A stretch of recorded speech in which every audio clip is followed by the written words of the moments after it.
सोच नई कहानी और radio journey with Smriti Irani प्रस्तुत है आज इस कार्यक्रम की दूसरी कड़ी, जिसे पेश कर रही हैं महिला एवं बाल विकास मंत्री स्मृति ईरानी। विषय है अचीवमेंट्स इन स्पोर्ट्स। नमस्कार, मैं फिर आपके सम्मुख प्रस्तुत हुई हूँ। मेरा नाम है स्मृति ईरानी और हम आए हैं नई सोच नई कहानी लेकर। आज सोच शायद नई नहीं है, पुरानी है।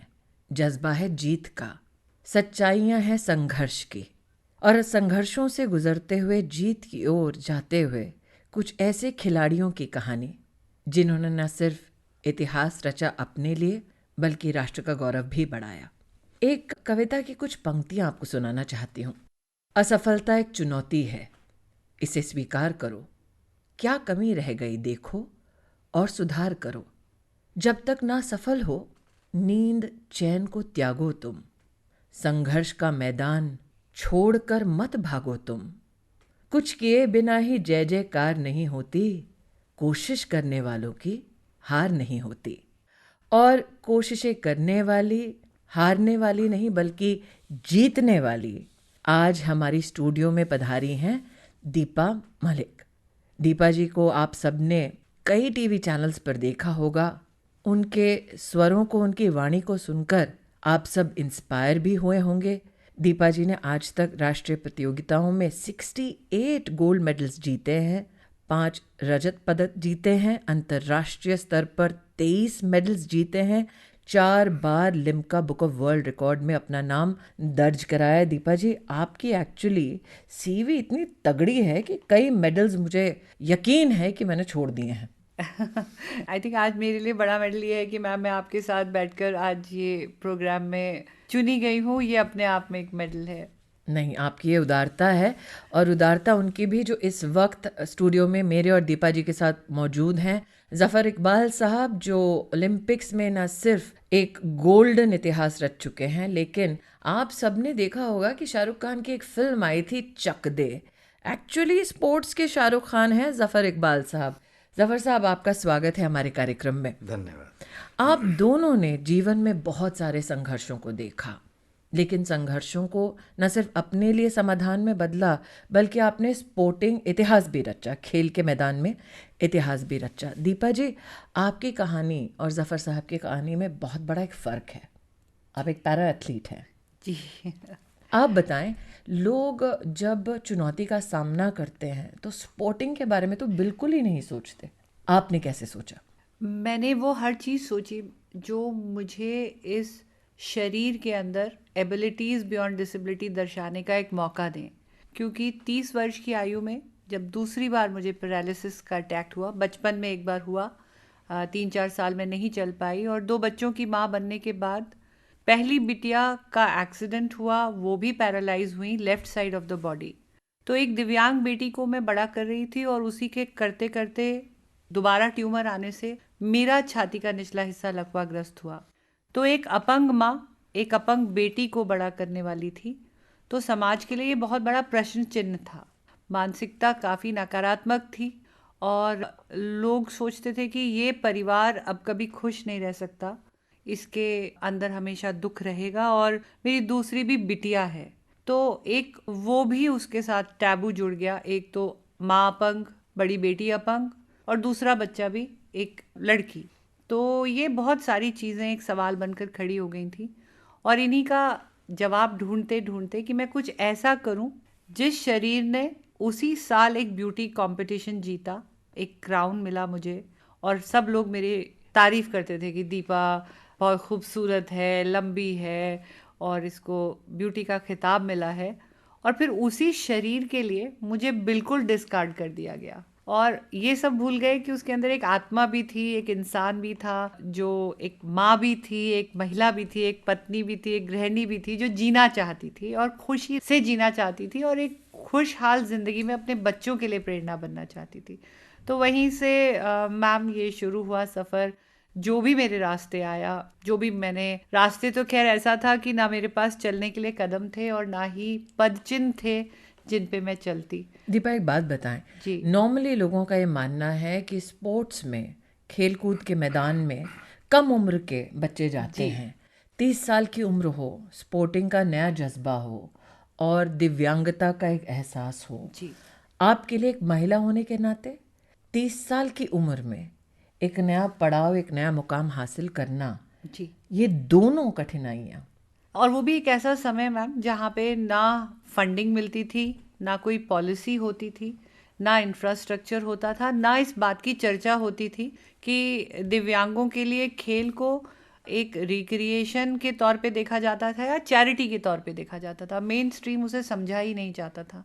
और 36 वर्ष की आयु में मैंने तैराकी से शुरू करके 40 वर्ष की आयु में फिर मैंने एथलेटिक्स को चुना, और ये माध्यम मेरे लिए एक उद्देश्य भी बना, पॉलिसीज़ के लिए डिमांड करने के लिए, लड़कियों को प्रेरित करने के लिए, लोगों की मानसिकता दिव्यांगता की ओर बदलने के लिए। और मेरा सौभाग्य ये रहा कि जब से आदरणीय प्रधानमंत्री मोदी जी आए और उन्होंने इस बात को सुना, और उसके बाद से जो टारगेट ओलंपिक पोडियम स्कीम में कहूँ, या मैं महिलाओं में बेटी बचाओ बेटी खिलाओ की मैं स्कीम कहूँ, या एक्सेसिबल इंडिया कैंपेन जो उन्होंने शुरू किया, और साथ में फिट इंडिया कैंपेन।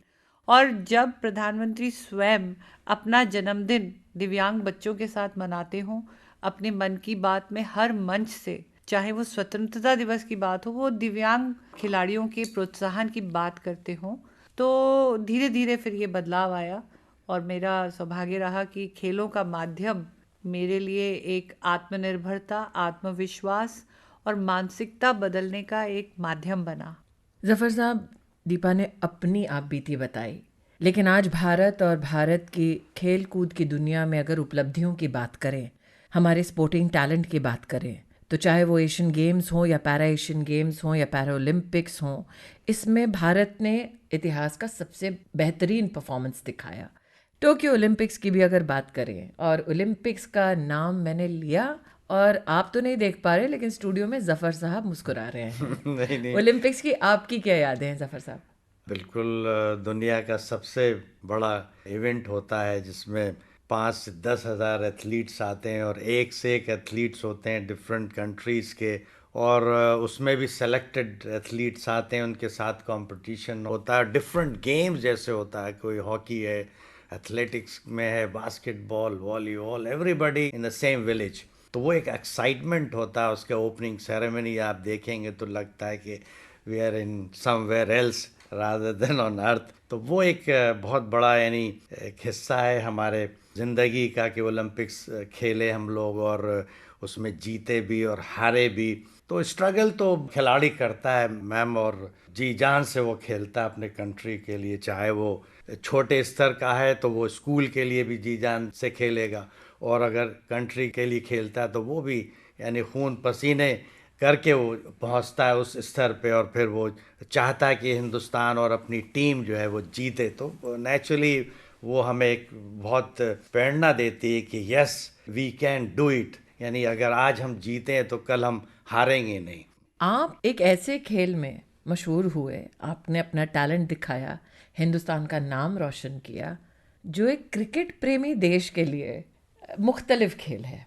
मतलब कि 80 के दशक में सबको क्रिकेट का वर्ल्ड कप याद है, लेकिन कई बार क्या आपको इस बात का दुख होता था? दुख तो मैं नहीं कहूँगा, मगर ये गलती कहूँगा कि जो इस बात को कहते हैं, जब हम लोगों ने 50वां वर्ष मनाया था अपने उपलब्धि का देश का, तो उसमें यही कहा गया था कि साहब 83 का वर्ल्ड कप हम लोग जीते हैं।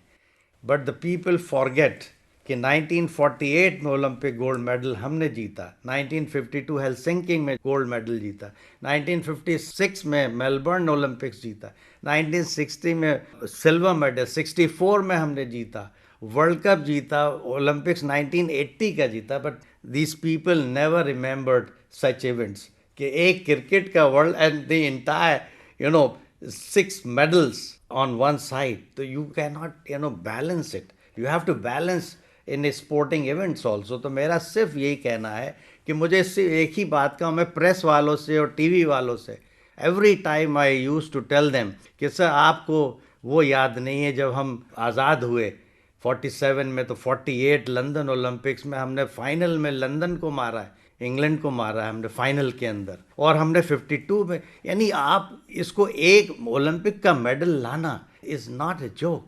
जफर साहब, देखिए, आपने अपना थोड़ा बहुत दुख व्यक्त किया टीवी वालों के खिलाफ, पत्रकारों के खिलाफ, न्यूज़पेपर के खिलाफ, इसलिए रेडियो वालों के साथ आज आप आए हैं। नहीं, मैं बिल्कुल खिलाफ नहीं हूँ, मैं खिलाफ नहीं हूँ। मैं सिर्फ ये कहना चाहता हूँ कि अगर आप फेयरनेस चाहते हैं तो यू हैव टू इक्वेट, यानी इक्वली, कि आप ऐसे नहीं कह सकते कि जो दिखता है वो बिकता है, वो चीज़ सिचुएशन नहीं है।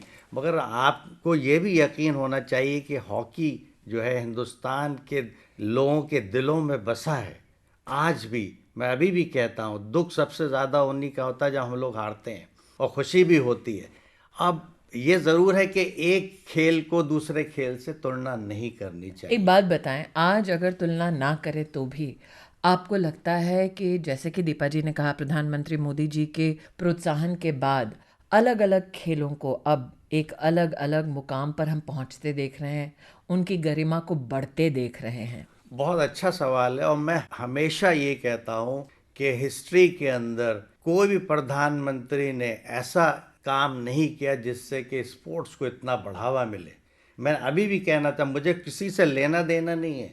A man who is giving so much importance कि प्लेयर्स एथलीट जा रहे हैं और उनको आप सी ऑफ कर रहे हैं कि जाओ खेल के आओ, पैसा उसके अंदर आप बढ़ा रहे हैं। He is talking to the family members also. ऐसा नहीं कि चाहे वो गरीब हो चाहे अमीर हो, ही इज़ टॉकिंग।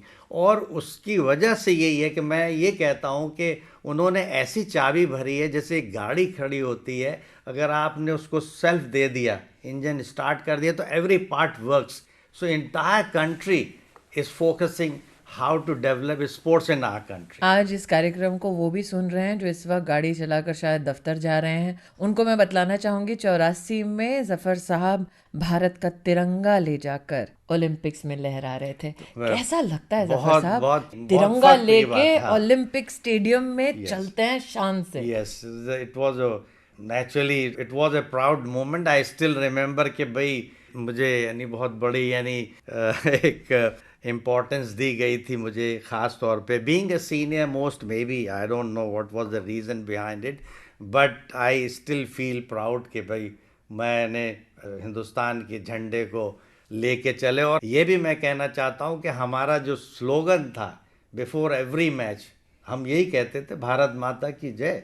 आज भी कहते हैं भारत माता की जय। तो हमारा स्लोगन ही यही था, we fight against any team in the world. And assembly से पहले वी यूज्ड टू जफर साहब, यहाँ पे मैं एक बात ज़रूर कहना चाहूँगी। आपने कहा कि आप तिरंगा ऐसे प्रांगण में लेके चले जो अंतर्राष्ट्रीय स्तर का है। मैं बहुत खुशी और गर्व के साथ कहती हूँ कि आज हमारी दिव्यांग महिला खिलाड़ी भी अवनी लेखरा क्लोजिंग सेरेमनी में गोल्ड लेने के बाद, वर्ल्ड रिकॉर्ड परफॉर्मेंस के बाद, नन्ही सी बच्ची तिरंगा लेके चली थी। और इस बार हमारी ओपनिंग सेरेमनी जो एशियाई खेलों की हुई, पारुल परमार जो 10 साल लगातार, एक दशक नंबर 1 पैरा बैडमिंटन खिलाड़ी रही, तो वो इस बार हमारा तिरंगा लेके चली। तिरंगा चाहे पारुल लहराए या जफर इकबाल, फक्र हम सबको है। और इसलिए आज, जैसे कि मैंने अपनी ओपनिंग इस्तकबाल में जफर साहब आपके लिए कहा, दीपा आपके जज्बे को देखते हुए कहा कि शाहरुख खान तो हमने स्क्रीन पर देखे हैं, मैदान जंग में जब हॉकी का स्टिक हाथ में हो तो वो शाहरुख खान का नाम है जफर इकबाल। इसलिए जफर साहब आपकी शान में और दीपा की कहानी को देखते हुए, पारुल ने जो तिरंगा लहराया उसको देखते हुए, आज सभी हिंदुस्तानियों का मन है कि एक बार फिर कह दे, शक दे इंडिया। कुछ करिए नस नस मेरी खोले, हाय कुछ करिए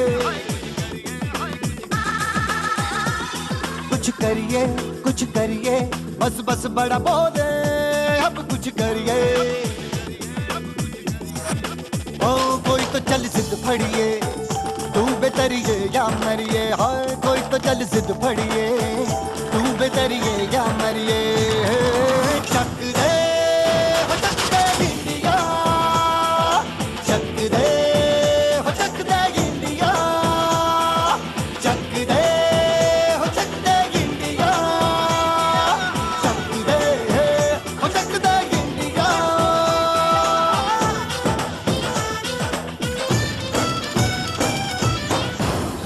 पतंगों में, भिड़ती उमंगों में, खेलों के मेलों में, पल खाती रेलों में, गन्नों के मीठे में, खद्दर में छींटे में, ढूंढो तो मिल जाओगे तब ताबो गीतों में। रंग है समाज निखरे और खुल के आज बिखरे, मन जाए ऐसी होली, रग रग मचल के बोली। टस है ना मस है जी, जिद है तो जिद है जी, किसना यूं ही पिसना यूं ही पिसना यूं ही बस करिए। कोई तो चल जिद फड़िए, तू बेतरिए या मरिए, हाय कोई तो चल जिद फड़िए, तू बेतरिए या मरिए। चक दे हो चक दे इंडिया, चक दे हो चक दे इंडिया, चक दे हो चक दे इंडिया, चक दे हो चक दे इंडिया।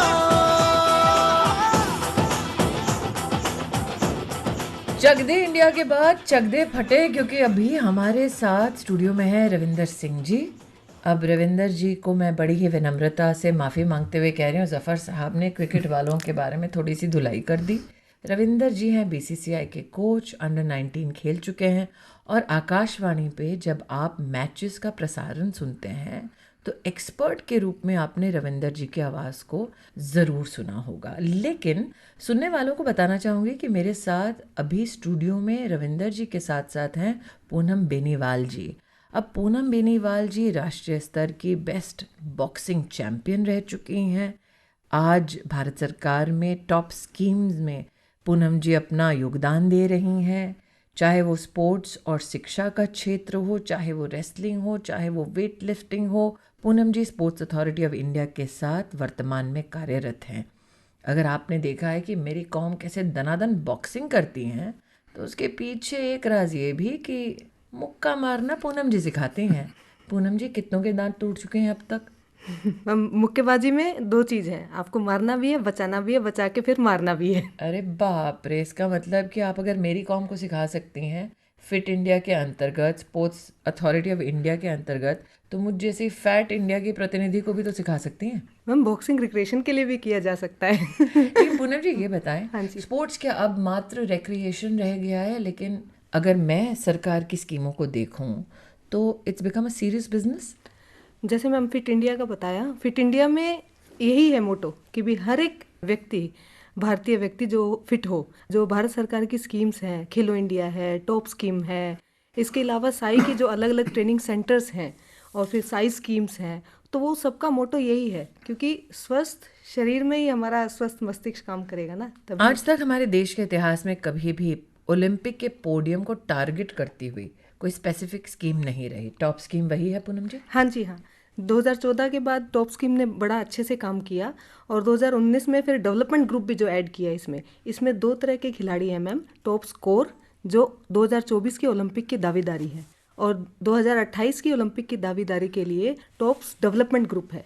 और इन डेवलपमेंट ग्रुप के बच्चों को सरकार की तरफ से 25,000 पर मंथ स्टाइपेंड दिया जाता है, और टॉप स्कोर ग्रुप के बच्चों को 50,000 पर मंथ स्टाइपेंड दिया जाता है, जिसमें नीरज चोपड़ा, निखत जरीन, पीवी सिद्धू, ये सब खिलाड़ी हैं कोर में। और 28 की दावेदारी जो करेंगे मेडल की, उनको 25,000 दिया जाता है। इसके अलावा उनको जो भी ट्रेनिंग के लिए अच्छे कोचेज, स्पोर्ट्स साइंसेज इक्विपमेंट्स, बाहर ट्रेनिंग का एक्सपोजर है, फॉरेन कोचेज है, सब प्रोवाइड किया जाता है मैम। रविंदर जी, आपने वर्षों वर्ष तक न सिर्फ कोचिंग की, आप खिलाड़ी भी रहे, अब आकाशवाणी के साथ आप जुड़े भी हैं।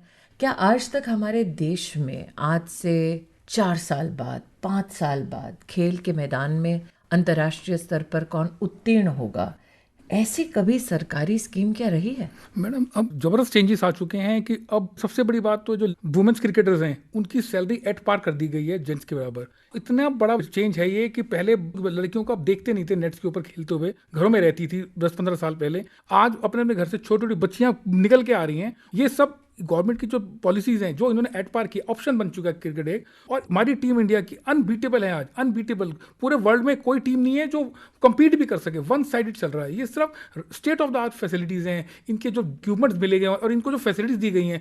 अब देखिए एशियन गेम्स अभी हुआ, 108 मेडल, 38 गोल्ड आ रहे हैं इंडिया के। 2-4-5 सालों में इतना कोई ड्रामेटिक चेंज कभी देखा भी नहीं था किसी ने। रविंदर जी, हमने यूनिवर्सिटी गेम्स में हाल ही में चाइना में जो खिताब पाया, आज तक का वो भी एक इतिहास रहा।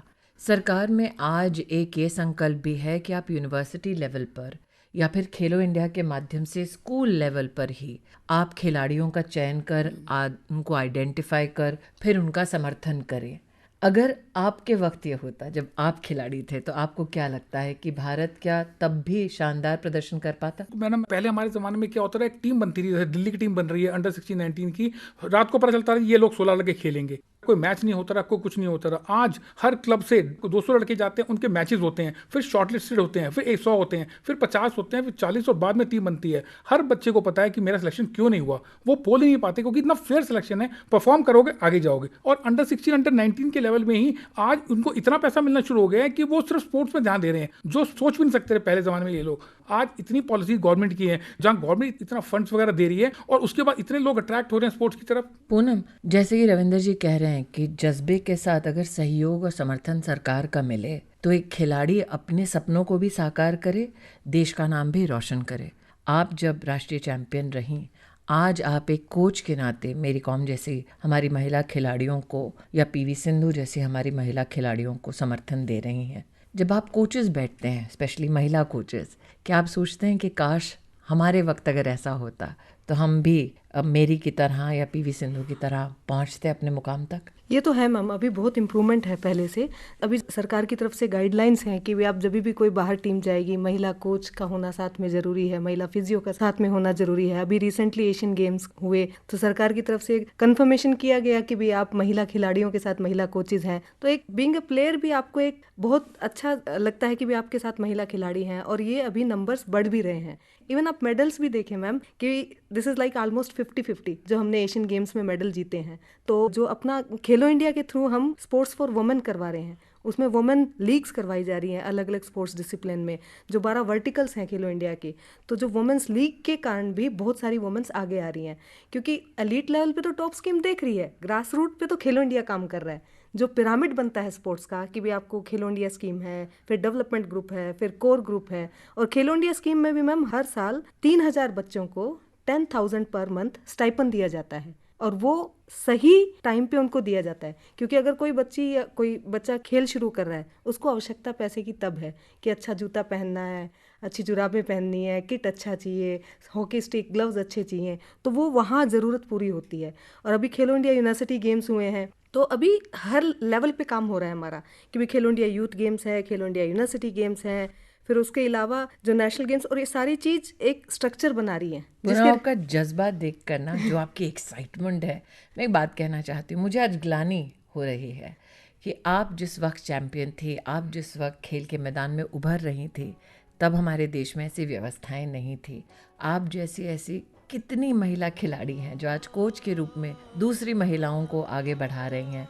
आप हरियाणा से हैं। हाँ जी, हाँ। इसीलिए आप जैसी महिला खिलाड़ियों को, जिनको आज तक शायद वो श्रेय नहीं मिला जिनकी वो अभिलाषी थी या जितना उनका हक था, आपके लिए गाना मैं विशेष समर्पित करना चाहती हूँ। जग जीतिया थारे जैसा ना कोई।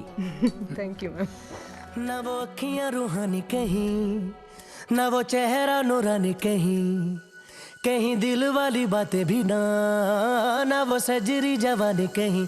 जग घूमिया थारे जैसा ना कोई, जग घूमिया थारे जैसा ना कोई। ना तो हंसना रुमानी कहीं, ना तो खुशबू सुहानी कहीं, ना वो रंगली यादें देखी, ना वो प्यारी सी नादानी कहीं।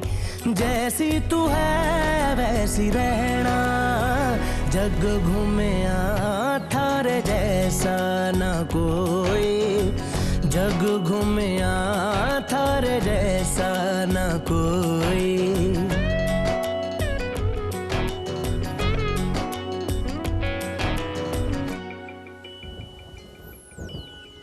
बारिशों के मौसमों की भीगी हरियाली तू, सर्दियों में गालों पे जो आती है वो लाली तू। रातों का सुकून, रातों का सुकून भी है, सुबह की अजान है।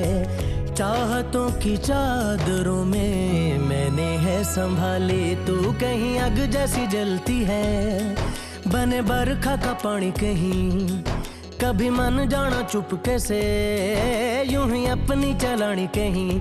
जैसी तू है वैसी रहना, जग घूमे थारे जैसा ना कोई, जग घूमे थारे जैसा ना कोई। Welcome back. रामधारी दिनकर जी ने कहा था, सच है विपत्ति जब आती है कायर को ही दहलाती है। शूरमा नहीं विचलित होते, क्षण एक नहीं धीरज खोते।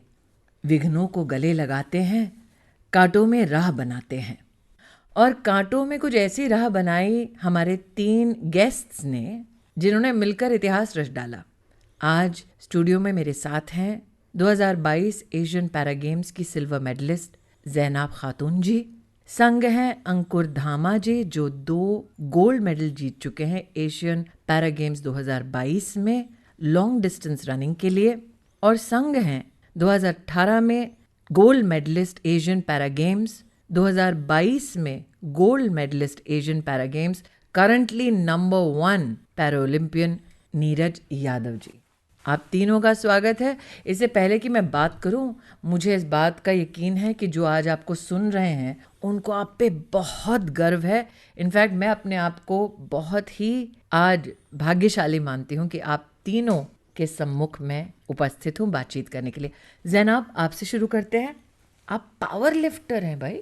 Yes ma'am. पावर लिफ्टिंग क्या होता है ये बताओ हमारे श्रोताओं को।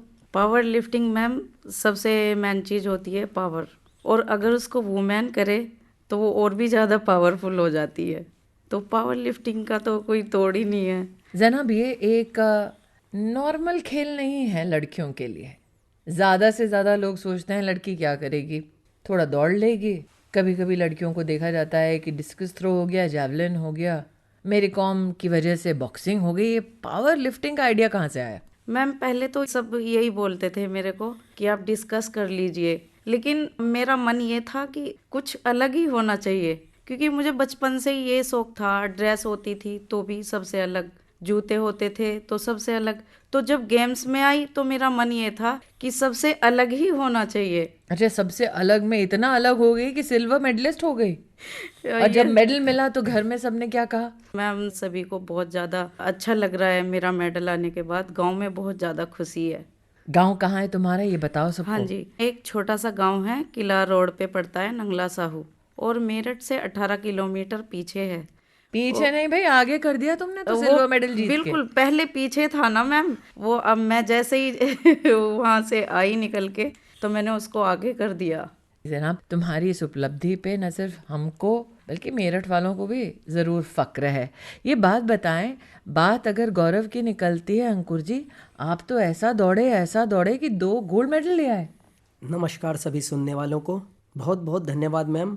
और ये गौरव की बात हो भी क्यों ना, हिंदुस्तान ने हमें जो इतनी फैसिलिटीज़ दी हैं, मैं एक दृष्टिबाधित खिलाड़ी होते हुए, मेरे साथ गाइड रनर होते हैं, हम दोनों पैरेलल भागते हैं और दोनों को गवर्नमेंट इतना सम्मान दे रही है, तो मैं उम्मीद रखता हूँ कि सिर्फ अंकुर ही नहीं दौड़ा है, अपितु आने वाले समय में सभी अंकुर से भी तेज दौड़ने वाले हैं। अरे वाह अंकुर, तुम्हारा जो ये स्टाइल है प्रेजेंटेशन का, ऐसा लग रहा है मेरी नौकरी जाने वाली है आकाशवाणी में, और अगले एपिसोड में कहीं ऐसा ना हो कि तुम यहाँ बैठ के संचालन करने लगो। लेकिन बताओ अंकुर, एक पैरा ओलंपियन के लिए कैसा लगता है जब आपको लोग कहते हैं कि आप बाधित हैं, लेकिन आप पूरे देश को, पूरे समाज को ये कर दिखलाते हैं कि कैसे आप जेन्युइनली स्पेशल हैं, जेन्युइनली कैसे आप अपने लिए नहीं बल्कि पूरे समाज के लिए एक इतिहास रचते हैं। देखिए मैम, इसमें 2 समझ बहुत ज़्यादा काम करती हैं, चुनौती और दूसरा समाज का दर्पण। समाज बहुत पहले दिव्यांगजनों को काफ़ी तिरस्कृत नज़रों से देखता था। उसको चुनौती समझने से हम समाज में एक परिवर्तन ला सकते हैं कि हम वो सब कर सकते हैं जो सभी कर रहे हैं और उनसे ऊपर भी कर सकते हैं। तो यानी कि एक इंसान में जिद होनी चाहिए। इसलिए कहते भी हैं, बड़ा गुरूर है तुझको सिर फिरे तूफान, बड़ा गुरूर है तुझको सिर फिरे तूफान, पर मुझे भी जिद है की मंजिल को पार करना है। अरे वाह अंकुर, पक्का तुम्हें आकाशवाणी में नौकरी मिलने वाली है।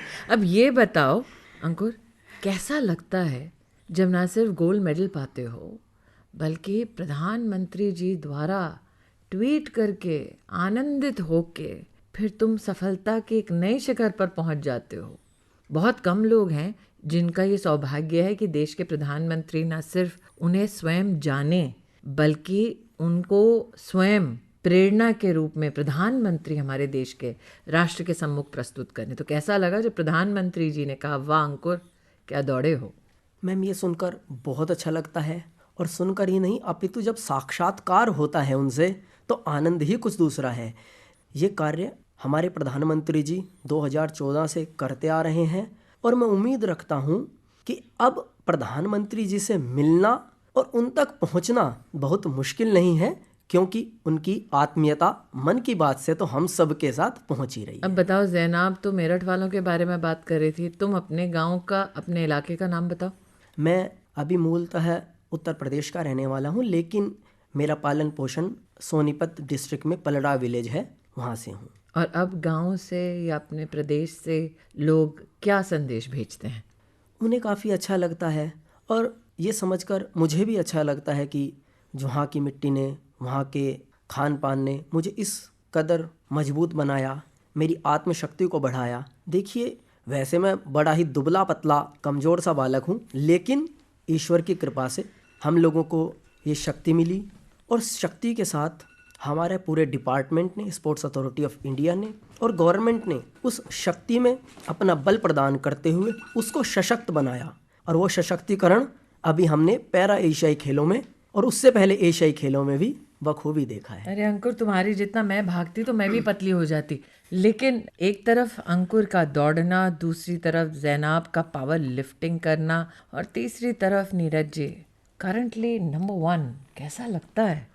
नमस्ते मैम, मेरा ये बड़ा सौभाग्य है कि मैं आज आपके सामने बैठा हूँ। वैसे हम आपको बहुत टाइम से अपने टीवी पे देख रहे थे। अरे भगवान, ये सास बहू मेरा पीछा नहीं छोड़ता नीरज। तुम तो जैवलिन थ्रोअर हो भाई, तुमको सास बहू से क्या लेना देना? मैम, क्योंकि जब हम कार्टून देखते थे उस टाइम पे हमारी मम्मी रिमोट पकड़ के बैठ जाती थी। हाँ, लेकिन इतना ज़रूर है कि घर का माहौल शायद कुछ ऐसा था। हाँ जी मैम। कि अगर आप भले ही दिव्यांग हो, लेकिन घर में आपको इस सम्मान के साथ, इस मशक्क़त के साथ पालन पोषण होता कि मेरा बच्चा जो है वो भी वही कर सकता है जो दूसरे परिवारों में बच्चे जो एक हौसला रखते हैं या स्पोर्ट्स की तरफ एक दृष्टिकोण रखते हैं, वो भी उन्हीं की तरह उत्तीर्ण हो सकता है। नीरज, पॉजिटिव थिंकिंग का आपके जीवन में क्या प्रभाव रहा? मैम देखिए, जब मैं 7 साल का था तब मेरे को ये पैरों में प्रॉब्लम हो गई थी जो कि अपना न्यूरो से रिलेटेड थी। तो घर वाले, मैं पहले इकलौता ही बेटा था, तो घर वाले काफ़ी परेशान हो गए थे कि मतलब हमारा इकलौता बेटा है और पता नहीं जीवन में क्या करेगा। तो उसमें जो मेरे पिताजी थे और जो मेरी माताजी थी, तो उन्होंने एक बहुत अहम रोल अदा करा कि मुझे कभी भी किसी चीज़ के ऊपर डिपेंड नहीं करा। तो उन्होंने मुझे हमेशा प्रोत्साहित करा कि आपको जो भी करना है इंडिविजुअल करना है, हमारा सपोर्ट आपके साथ रहेगा। पर जो हमारा गांव है, गांव के लोग काफ़ी डीमोटिवेट करते थे। कौन सा गांव है? मैं वैसे तो अपना दिल्ली में रहते थे, जो हमारे डैडी की पोस्टिंग थी। वैसे मैं अपना उत्तर प्रदेश से हूँ, जिला गाजियाबाद, लोनी गाँव से। तो वहाँ के जो गांव के लोग थे वो डीमोटिवेट करते थे कि इसके पैर खराब हो गए हैं, पता नहीं जीवन में क्या कर पाएगा, भगवान इसको उठा ले, मतलब इस टाइप की। भगवान उठा ले मतलब कि मतलब ये अपनी अगर किसी को उठवाना हो भैया, जैनाब खातून से संपर्क करें, ऐसा उठाएगी कि मेडल लेकर आएगी। लेकिन नीरज, एक बात बताओ, होता है जीवन में कि आप चुनौतियों का सामना करें, होता है जीवन में कि आप खुद पर निर्भर करें, जिनसे आप प्यार करते हैं उनकी ताकत से आप जीवन में कुछ कर दिखाएं। लेकिन एक खिलाड़ी की परफॉर्मेंस में जब सरकार और सरकार के मुखिया स्वयं अपना योगदान देने लगे तो उससे क्या बदलाव आता है नीरज? मैम, जैसे कि पहले हम देश विदेश में खेलने जाते थे, इस वक्त हमारे स्पोर्ट्स का लेवल इतना ऊपर हो गया है कि हम दूसरी कंट्री जाते हैं, जैसे हम अमेरिका गए थे तो वहाँ पे लोग आके हमसे पूछते आप इंडियन हैं, क्योंकि वो हमारा अपर देख के हमारे मोदी जी ने इतना स्पोर्ट्स को इतना ऊपर बढ़ा दिया, तो वो हमसे नमस्ते करते हैं और वो हमसे ये बोलते हैं कि सर हम आपके साथ एक फ़ोटो लेना चाहते हैं क्योंकि आप एक इंडियन हैं। अरे वाह, इसलिए आज जितने हमारे श्रोता हैं उनसे कहना चाहती हूँ, ज़ैनाब को चाहे किसी ने कुछ भी क्यों ना कहा हो कि जैवलिन थ्रो करो, ज़ैनाब का लक्ष्य था कि वो पावर लिफ्टर बने। नीरज को चाहे किसी ने कोई भी बात कही हो जो चुभती हो, नीरज का अपना एक लक्ष्य था कि वो जीवन में उत्तीर्ण हो।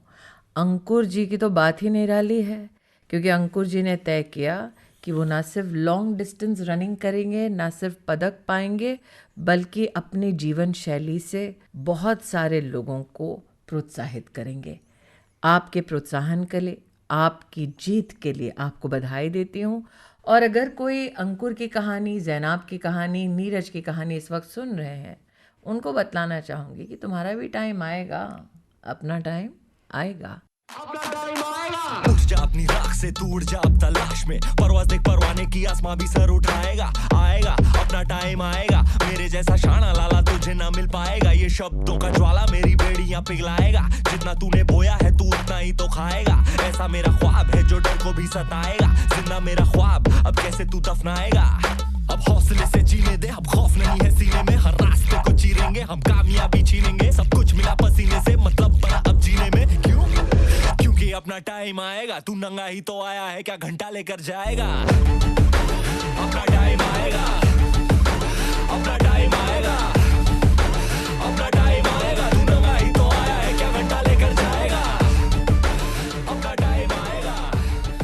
Welcome back. और अब हमारे साथ हैं उत्तर भारत की 3 तड़ाकेदार लड़कियां, वंदना कटारिया जो फॉरवर्ड खेलती हैं महिला राष्ट्रीय टीम में फील्ड हॉकी में, नवजोत कौर जो मिडफील्डर हैं भारतीय हॉकी टीम में, पिंकी जी नाम पे मत जाइएगा भाई साहब, ये गोल्ड मेडलिस्ट हैं कॉमनवेल्थ गेम्स की 2022, एशियन चैंपियन भी हैं, गोल्ड मेडलिस्ट हैं वैसे करोल बाग की।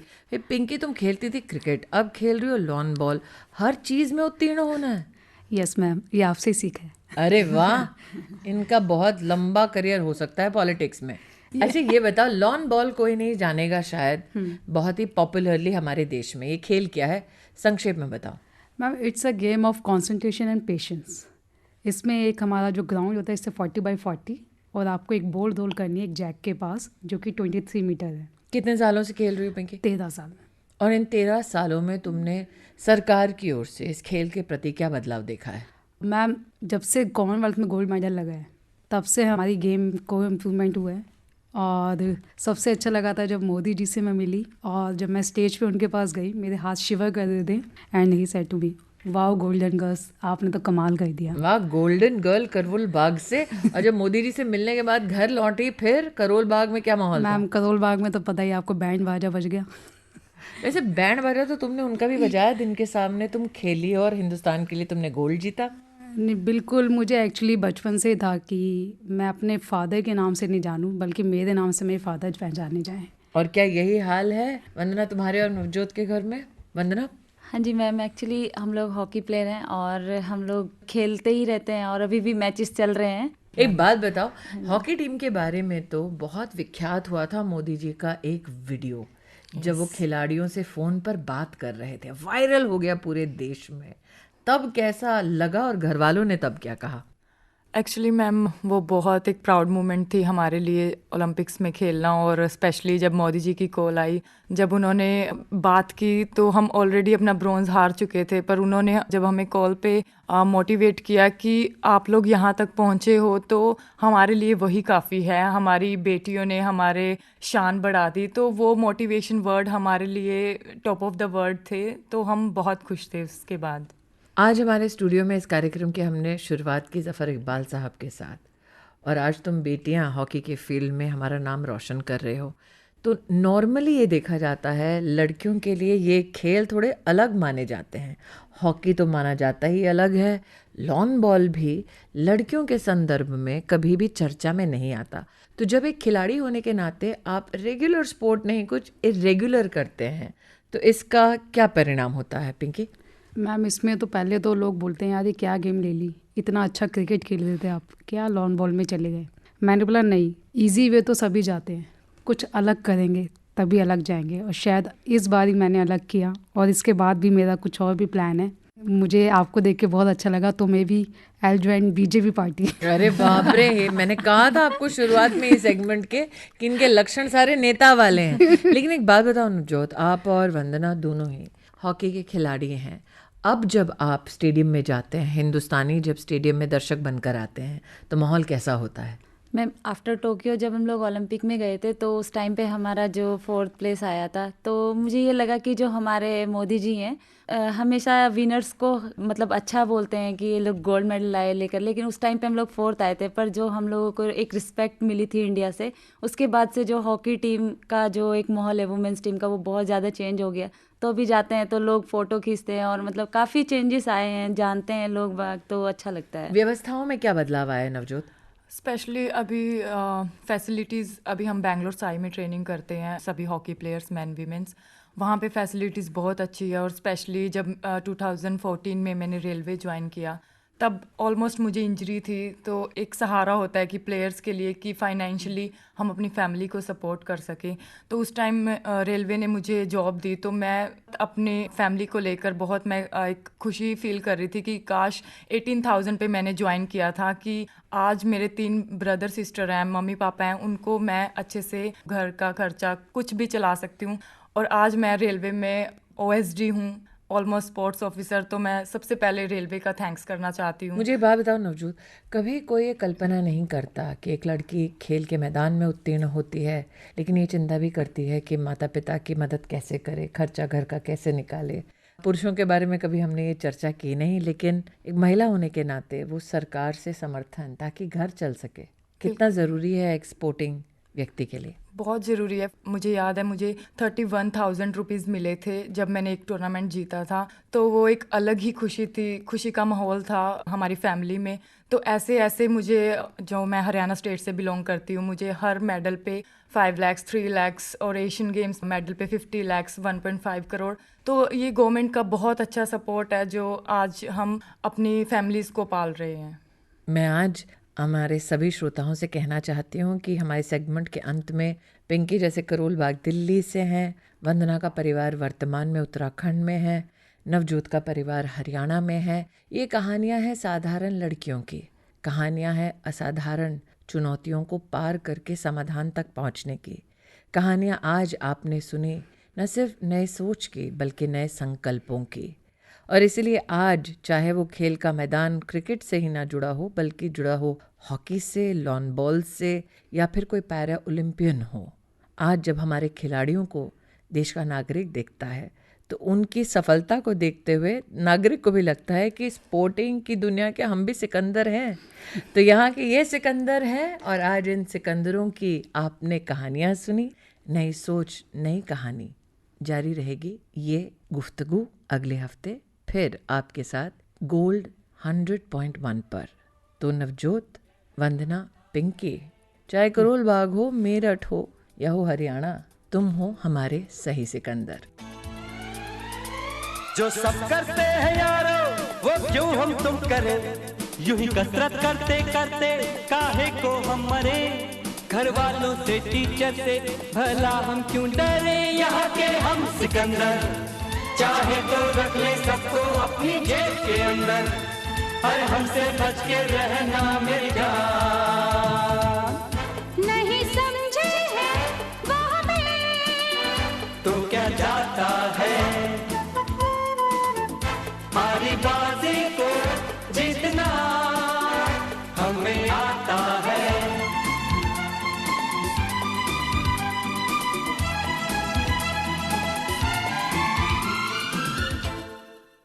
अभी आप सुन रहे थे नई सोच नई कहानी और radio journey with Smriti Irani की दूसरी कड़ी।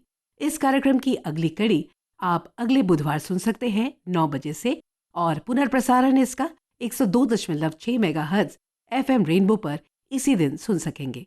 कार्यक्रम से जुड़ी बातें या आपके फीडबैक 9289094044 पर प्रेषित करें।